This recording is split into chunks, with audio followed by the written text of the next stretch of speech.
Hold up, gon' do that shit. Girl, do your shit. You know you the shit, give a f who you with, Are you too cute to admit, Are you too cute to commit, Put some jewels in your wrist. Hey y'all, welcome back to my YouTube channel. It's Queen Key, K-E-I, not K-I-E. I miss y'all like so much. It was a lot that transpired in these years. Life lessons have been learned, kind of stuff.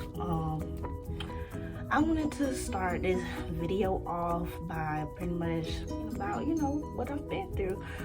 It's really opened my eyes about a lot, like so much. I've lost friends, I've lost family. For the most part, yeah, like it's been a lot going on and stuff, but I wanted to, like, you know, get into it. So to start off, this is 2021, right? All right, so 2019, I want to say 2019, around March or so like that. It's always a spring thing for me, or the beginning of the year for me thing. I just want to briefly say, like, if you don't really care of others or care about their well-being, and well-being can mean a lot of things, you don't need to watch this. You don't need to watch this video. Not this one, of course, because it's my welcome back video. It's the return of Queen Key. I did tell you guys that I wanted to do, like, you know, different things. Pretty much making this channel to uplift others that are going through mental health issues or going to the mental hospital, things of that nature, because in this world, like, we have people that they'll say anything out their mouth. In this world, don't really care about folks that's going through mental health issues. And like, even though you see that I have a pretty face, but I'm here to tell you that I am one of those people where my mental did get the best of me. Like I had said in my previous video, I was a college student. I'm no longer a college student right now, but I do plan on going back to school. But it was just me being in school. It was like a factor that took place in like what was going on or whatever. But I mean, it happens. Like, I'm just gonna keep it a beat with y'all.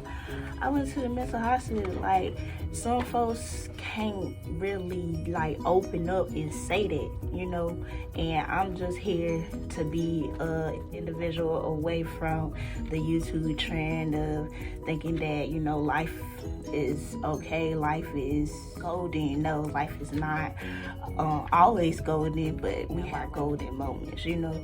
And when I went to the mental hospital in 2019, reason of going was because of mental things going on in my head.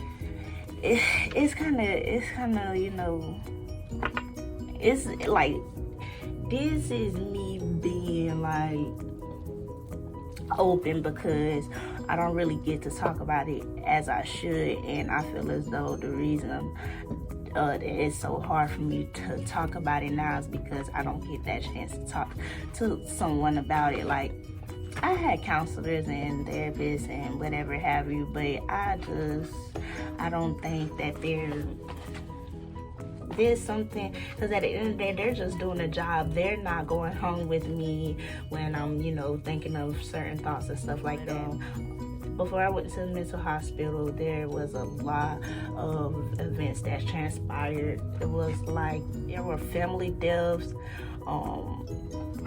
people that were my friends' family deaths, back home deaths, you know, lost a fellow student from my alma mater. So it really like took a toll on me. I was very emotional. I was just very like, you know, in my next, like, and I think that's that like big factor for me, like, because I couldn't, you know, wrap my head around the fact that I'm like, well, all of this is happening all at once. Like, is this something that I'm supposed to be going through?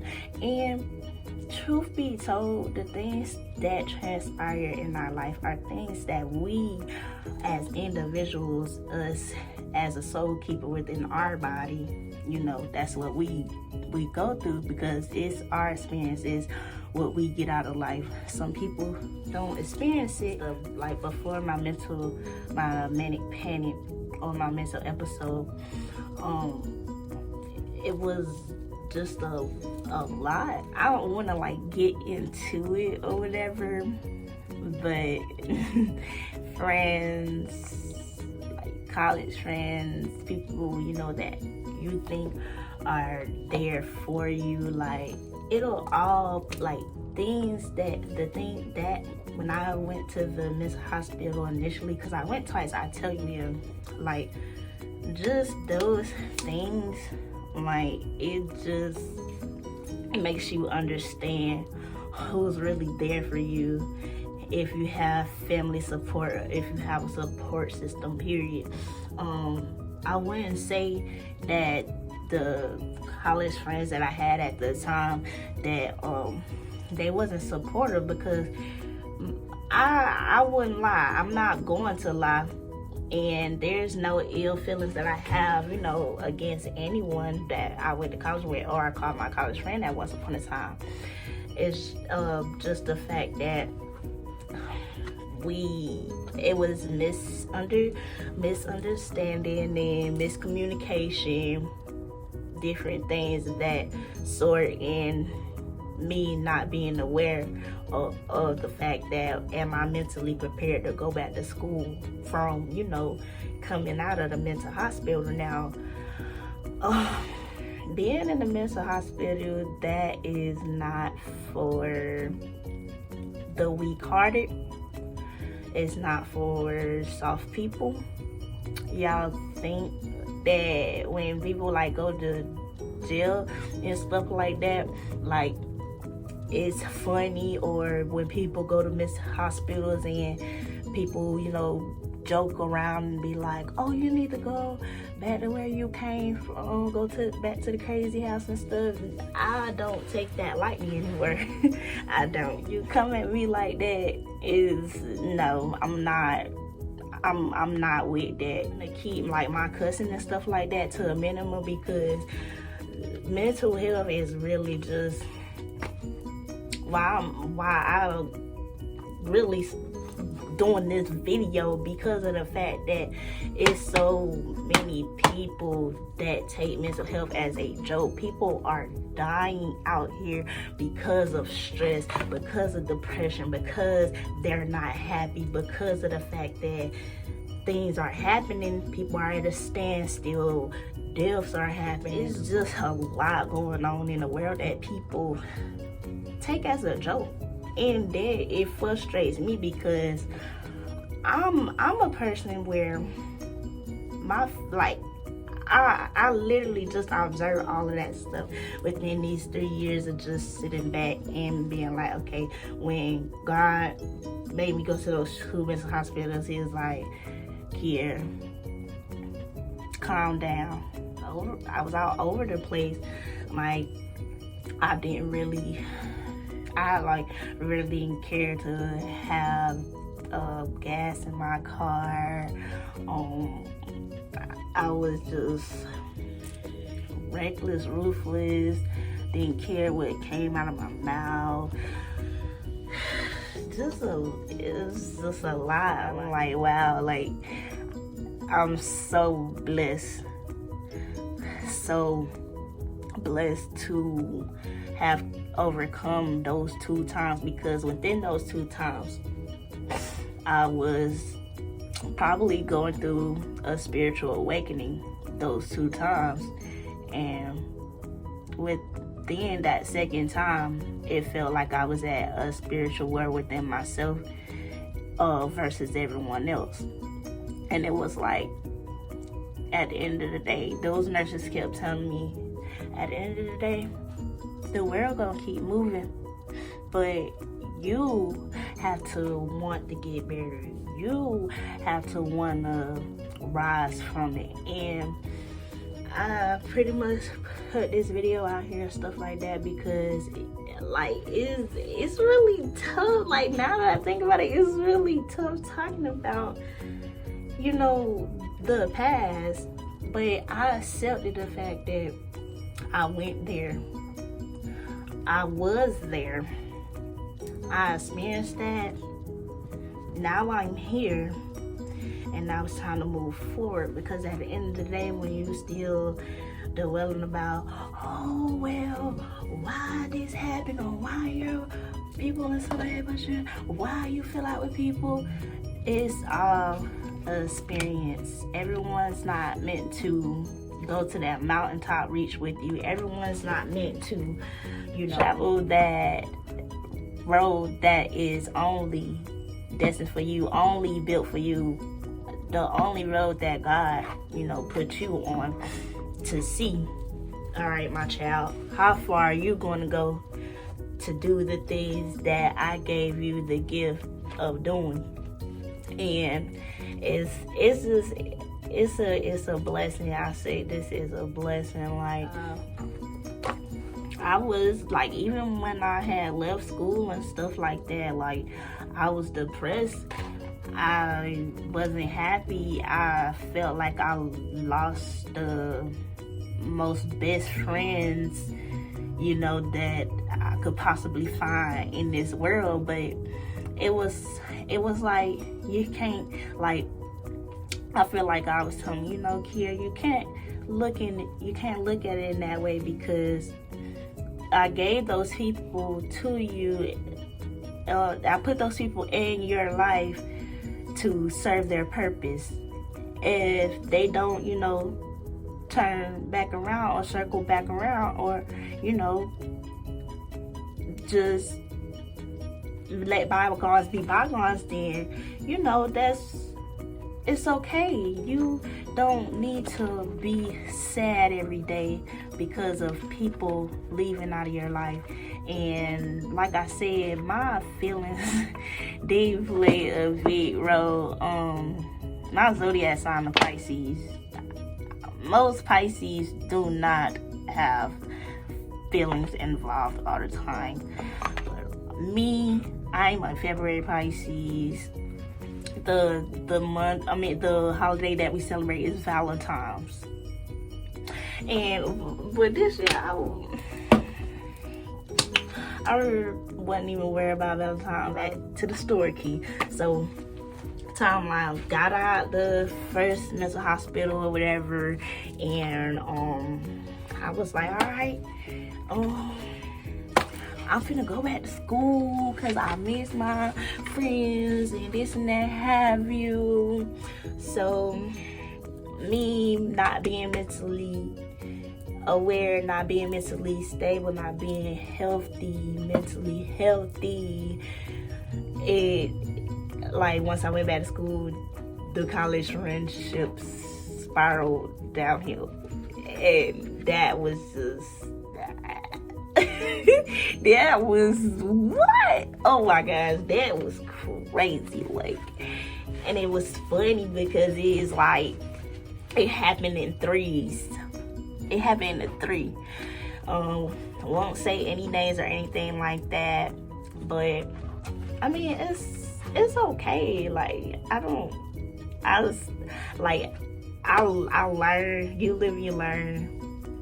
Hey, it is what it is. Like, some folks be avoiding you because they think you crazy for real, or some folks be avoiding you because your shit just not on right. And that's fine. That's fine. Everybody ain't meant to like you. Everybody ain't meant to keep being your friend. It's okay, because the same 3s that I lost or whatever was the same about 6, 7, 10, 11, or about 2, 3 friends that I had already had, you know, was there. And one wise person told me it's not about it's not about who you lose along the way or who you gain. It's all about how they came about your life to make things different, or to, you know, just make things a better outlook than what they already are. But it was a lesson. It was a big lesson. Am I still trying to get over and stuff like that? No. I moved on from it because that was the past. You can't dwell in the past. You dwell in the past, and I don't really know what to tell you. Well, you just don't dwell in the past. The past is not nowhere to be living, because it's like dead flowers. You can't revive a flower once its roots are already wilted and gone. So fast forward from that, wasn't happy. I was stress eating. I fell off with doing makeup. I just didn't believe in myself no more like I did. Like, I just lost myself after losing friends, after going through the mental hospital. Nobody was there to, you know, tell me like everything gonna be all right. I mean, I have a great support system, don't get me wrong. Like, that first round of the mental hospital, like, my coach, shout out to Coach Keys. But my coach, he came out, and I went to sleep in the hospital, and the very next,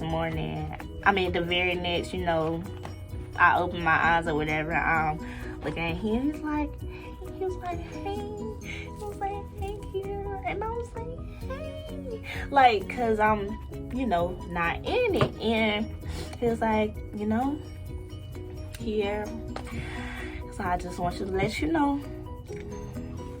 He's like, just use your strong face, okay? And I was like, wait, what do you mean use my strong face?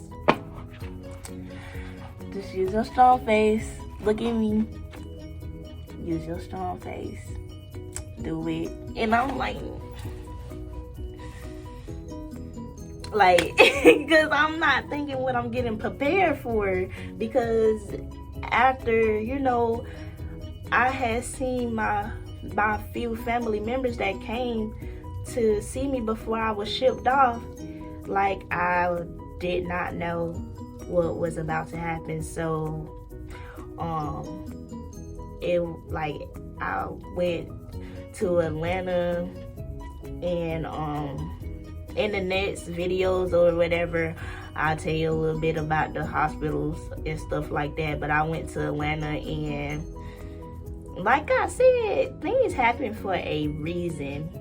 When I went to that first hospital, like, I feel like I was an angel.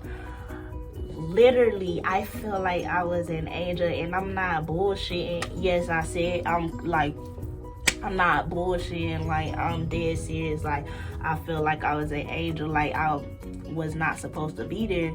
And what was so crazy about it was, I met people that were famous, people that were Instagram famous, people that are like really celebrities in this lifetime. But nothing never dawned on me that the fact that they go through problems too. I mean, I know now, but nothing really dawned on me to be like, you know, they really do go through stuff just like we do, because they're always in the public eye. They can't really show their feelings and stuff and how they really feel, because the Twitter drama and social media drama, that stuff is just for entertainment and stuff. Like, but anyways, it was crazy. Another thing that like really just gonna stick with me is the fact that I just kept it. Like, it was a lot. It felt like that was part one of my spiritual war. Like, that was the intro, so that I knew what to do once I went into the mental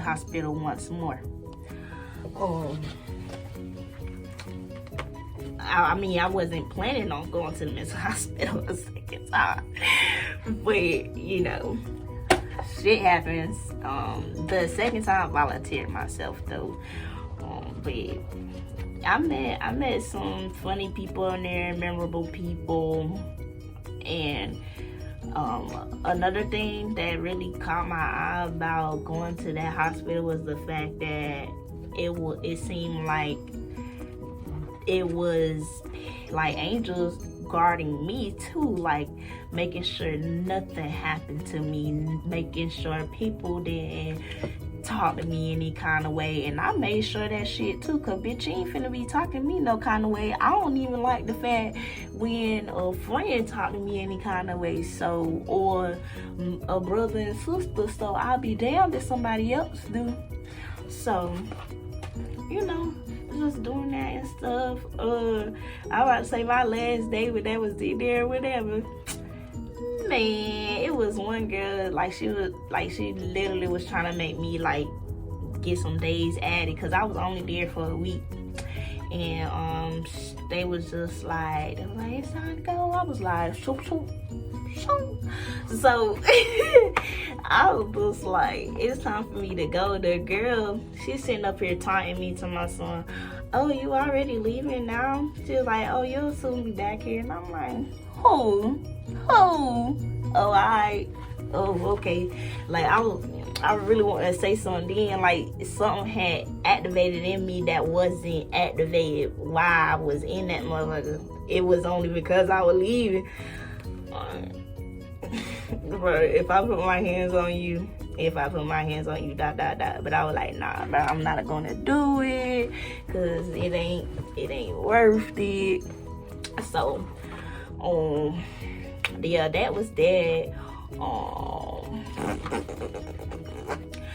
Got out, whatever stuff. I went back to school too, and knowing I wasn't really good going to school and stuff.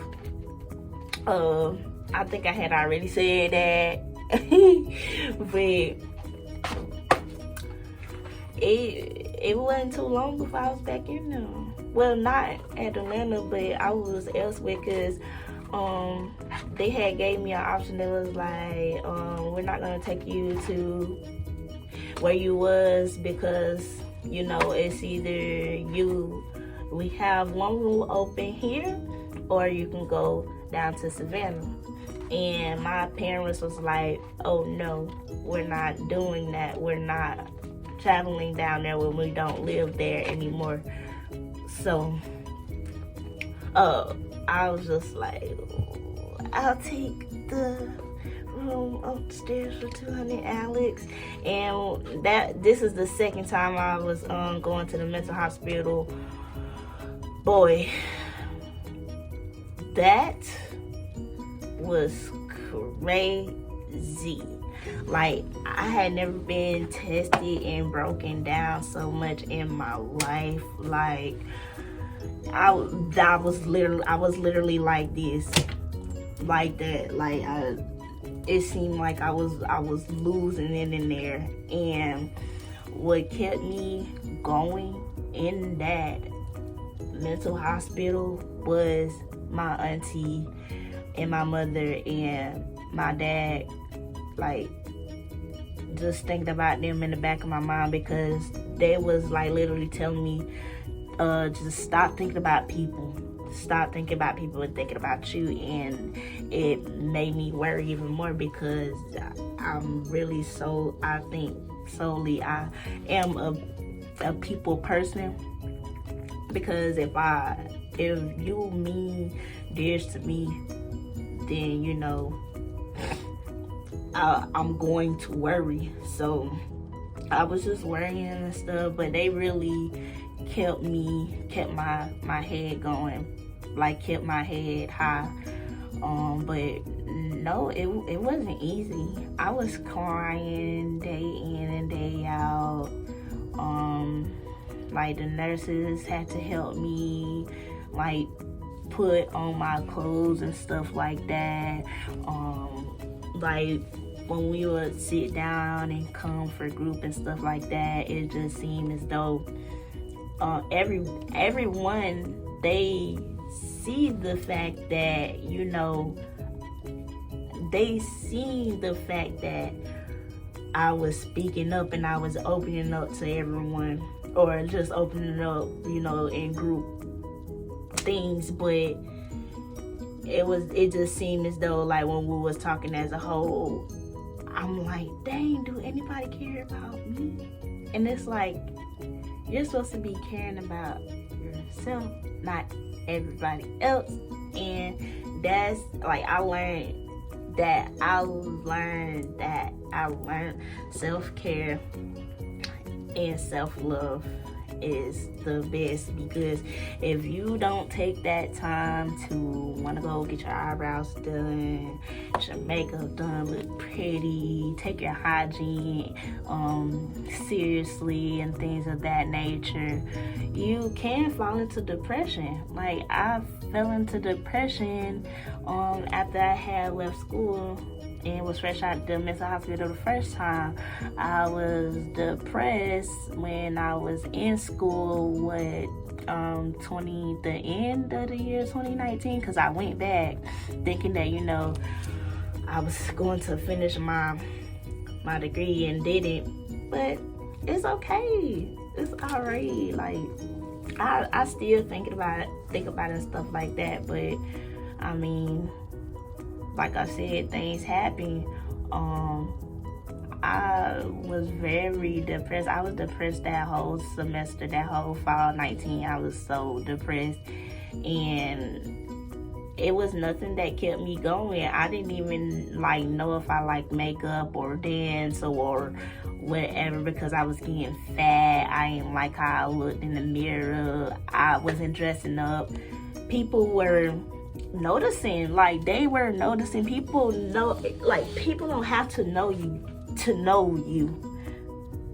I can say that because people that I like knew for years at a time, people that only knew me for a few months came in, and it was like they knew me ever since I was small. So yeah, like, people know you, and people seen that I was depressed. And what I tried to do was I kept smoking weed. That's the major factor right there. Smoking weed, drinking, and just not taking care of myself, not really caring for myself. I was just like, I just felt like space. Like, there was no purpose in my life. I didn't even know my purpose. Like, if somebody could have came up to me in 2019 in fall and asked me what was my purpose of being at the school I would have told them, hell if I know. I'm about to say, you can check my transcripts or whatever, but hell if I know. I was there doing business administration and then changed my major to general studies. I like business. Like, I plan to have my own business, period. So I'm not going to settle or, you know, do general studies. And that's when it clicked. And I'm like, oh yeah, that's not me. I'm not here. Like, I need help. So, like, once we got on Christmas break and stuff, I was around family, and that made me happy more than anything. Like, my family, I just feel like, yes, me and my family, or my family as a whole, including myself, we do go through a lot, but when it's all said and done, them gonna be the ones that beat them. Those are the ones that are going to be there. They may not be there when you want them. They'll be there when you need them. Just like God. So I learned a lot. And me being in that second hospital, like I was saying, all my people that really kept me going, the number one person that kept me going my auntie. Baby, when I tell you that I love my auntie to death. I love my auntie to death, and I ain't even gonna cry.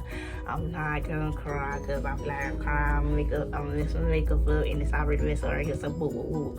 But my auntie is like my rock. Like, she was there almost every day.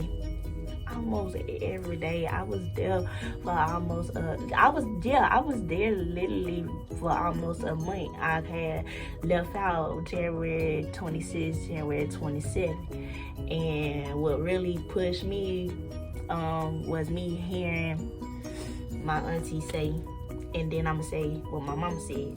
My auntie said, because I kept telling myself, I'm like, I want to kill her. She was like, stop making these people take tests on you because you keep saying what you want to do to yourself. If you start acting right and snap back into who the fuck you is, you can get out of here. These people is here because of the fact that they trying to figure out what the fuck is wrong with you. Yeah, you know you not crazy. Get the fuck out of here so we can celebrate your birthday. I'm like,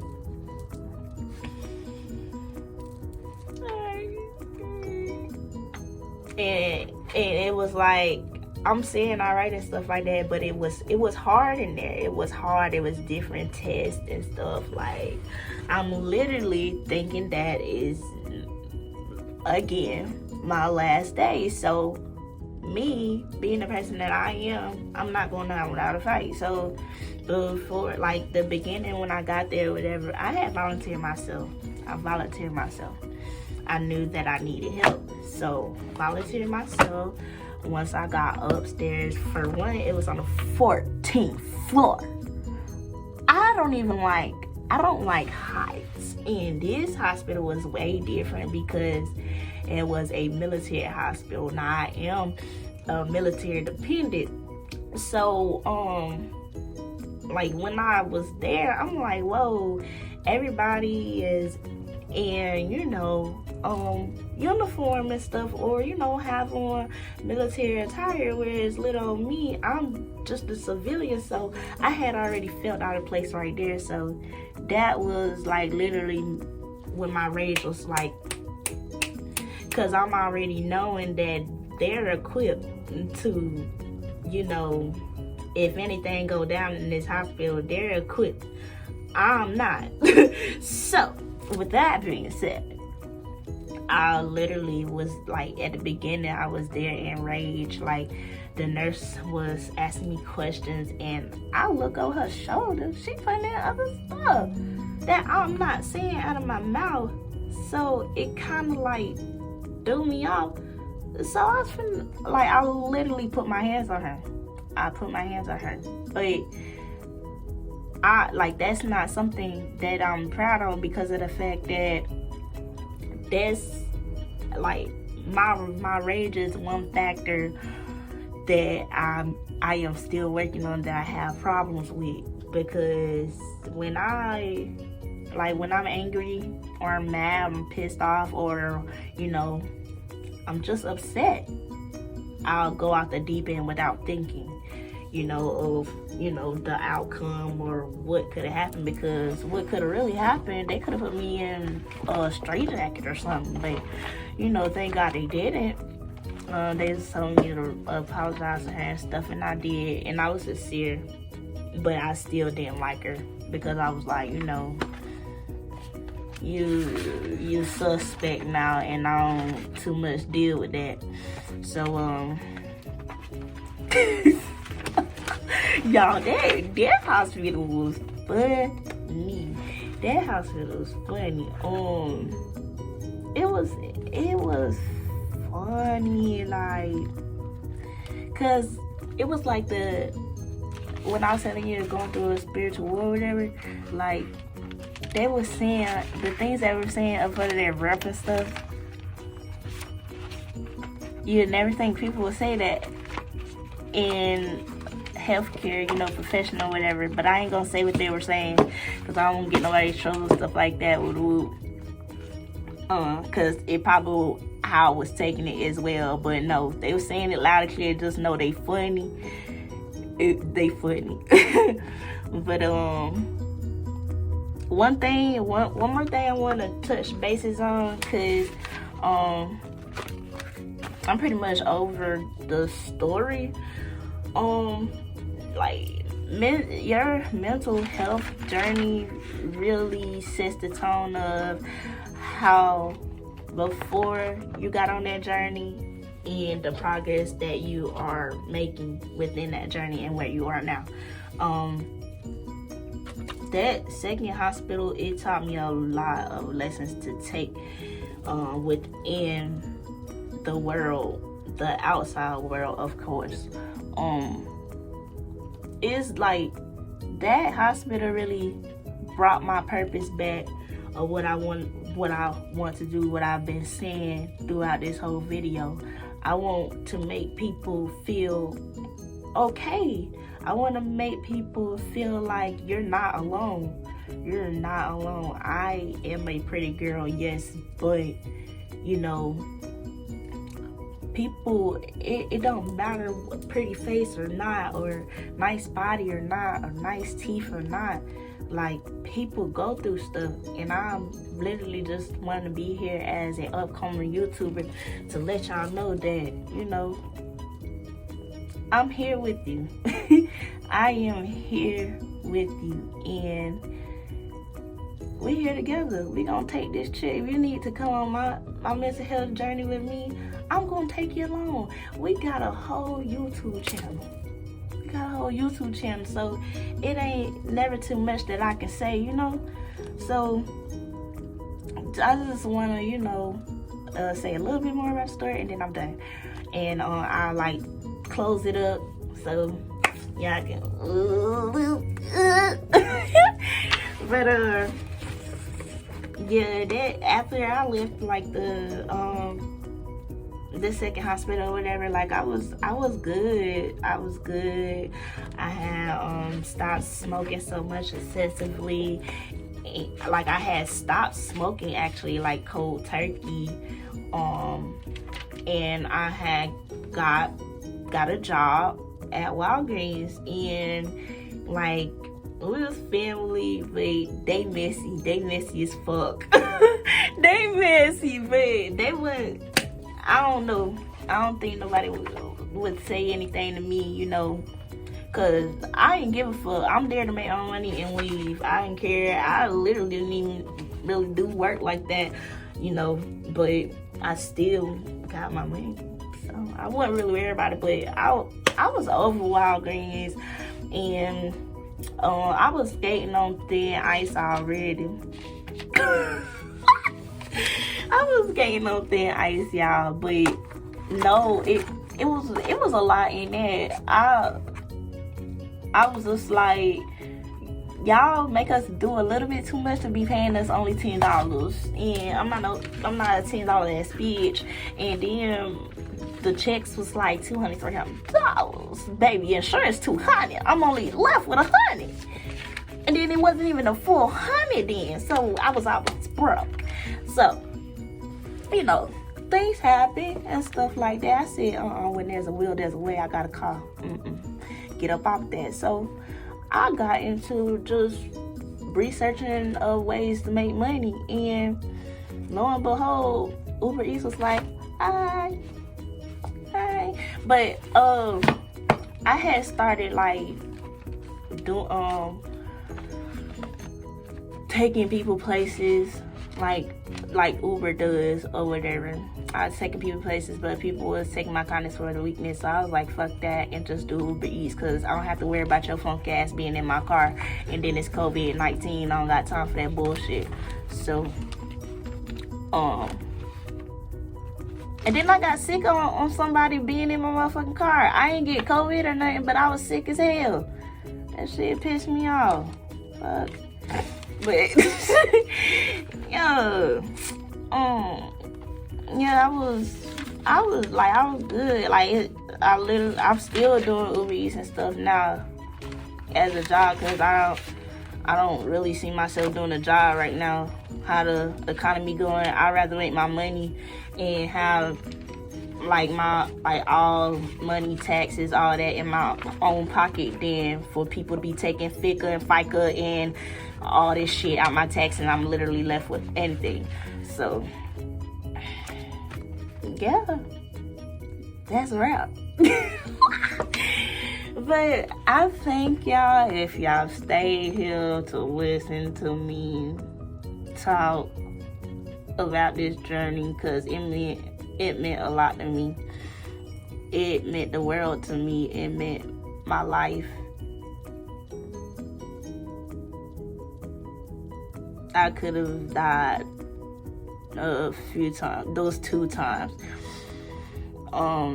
It meant the world, because after the fact that I left the hospital the second time, in the first 2, I was going to I was like, maybe family is what was the best thing that I needed around me, because even with friends and stuff, friends come and go, family is forever.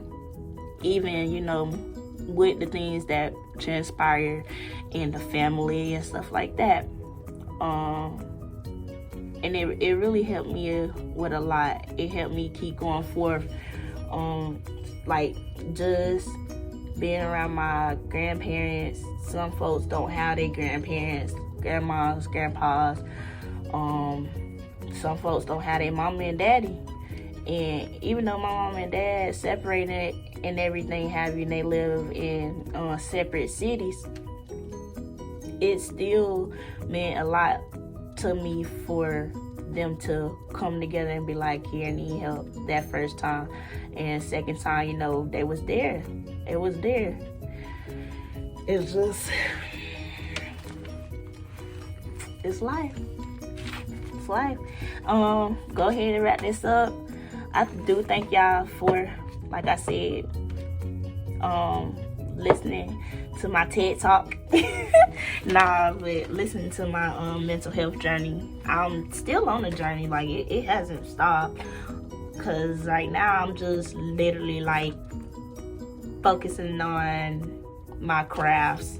As you say, I do makeup. I dance. Like, baby, I bought me a pole because I started taking pole classes because I want to better equip myself as far as strength. And that also factors in with losing weight. And the fact that I lost like a lot of weight at the end of 2020 to 2021 in the beginning, it was just like, well, it's time to get to work here. So, with that being said, I'm going to leave y'all with a quote that I just feel like people need to know. And I think this is just me, like, just saying it. I don't know if it's a quote that somebody already put out there. But this quote said, pain can drive you better than or further than your own happiness. And what I mean by that is just experiencing a lot of death, that is not for the weak. And I know that also starting my mental health journey, I was starting my spiritual journey, and I am in fact an empath. So that is a lot of saying, you know, how I take everything in. My pain and people laughing at me or counting me out last, you know, is what's driving me to come to you guys and give you guys content today.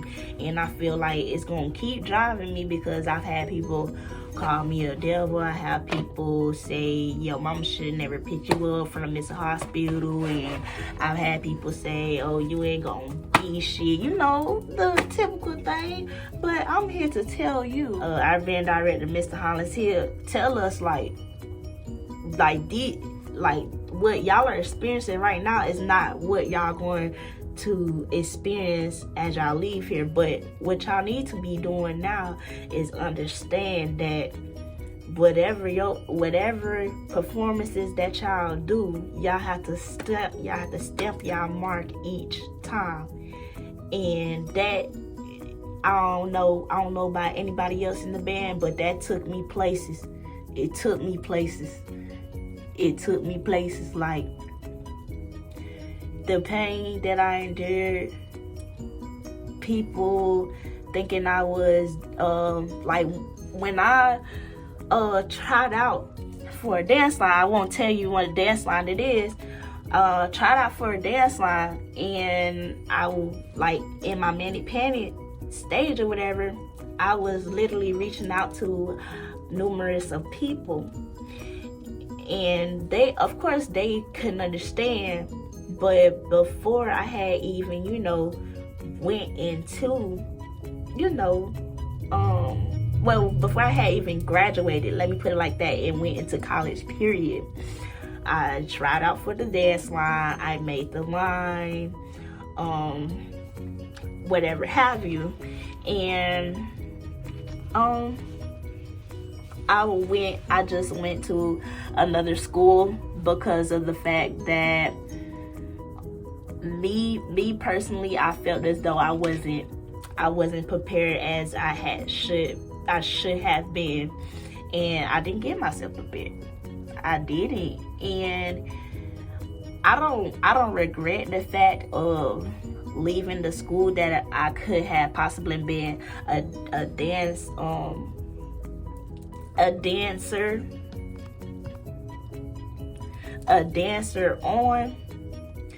But I literally just always like give credit where it's due. I just give credit where it's due, cause when it comes to HBCU dance lines, no, not finna play with them. Not at all, baby. So I met some beautiful ladies there when I did, that when I went, when I was conditioning and things of that sort, and they were all beautiful women, all had very great attitude towards dance. Like, that's all I needed to be around. But it was something within me, it was like, something's not right, and that's what caused me to want to go to another school. And yeah, I'll tell y'all a little bit. Well, I'll tell y'all more about that if y'all want to, have a video on that, or as far as like collegiate dance 101, like how to prepare yourself. I mean, honestly, I probably wouldn't even know how you could better equip yourself, but I could tell you to the best of my ability. But that's all I have, and I don't have an outro right now, y'all, but look, as I go and stuff like that, like it'll come together.